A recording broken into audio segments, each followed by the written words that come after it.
கட்சி ஆரம்பிச்சு கிட்டத்தட்ட ஒரு 3 வருஷத்துக்கு மேல ஆச்சு. இன்னமும் ஒரு கூச்சல் சத்தம் அடங்கின மாதிரியே எனக்கு தெரியல. விஜய்க்கெல்லாம் என்னப்பா செல்வாக்கு இருக்குது, கூட்டத்தை வச்சு சொல்றீங்களா? அதெல்லாம் வேடிக்கை பார்க்கப்படுற கூட்டம்ப்பா. கூட்டம் வந்துட்டா உடனே ஒரு பெரிய ஆளா? கூட்டம் ஓட்டா மாறிடுமா, ஓட்டு சீட்டா மாறிடுமா, அதெல்லாம் எப்படி மாறும்? அதெல்லாம் மாறாது. இப்படி வன்மத்தில் கேள்வி கேட்கிறவங்களுக்கு நான் ஒன்னே ஒன்று சொல்றேன்.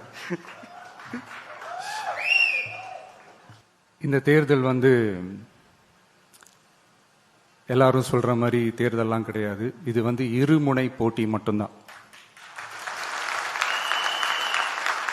மக்கள் கூட்டணியான நமக்கும் ஸ்டாலின் சார் கூட்டணிக்கும் மட்டும்தான் இந்த தேர்தல். அதனப்பா ஸ்டாலின் சார் கூட்டணி பேரான மக்கள் நல கூட்டணியா? மொத்த பேக்கேஜ் அங்கதானே இருக்குது. ரிசல்ட் என்ன தெரிஞ்சதுனால என்னமோ அவர் அந்த பழைய மக்கள் நல கூட்டணியாவே மாத்திக்கிட்டாரோ என்னமோ எனக்கு தெரியல. உடஞ்ச கிளாஸ ஒட்ட வச்ச மாதிரி, கிழிஞ்ச துணியை தச்சு வச்ச மாதிரி, இது ஒரு ஒட்டு போட்ட ஒரு கூட்டணி, அவ்வளவுதான்.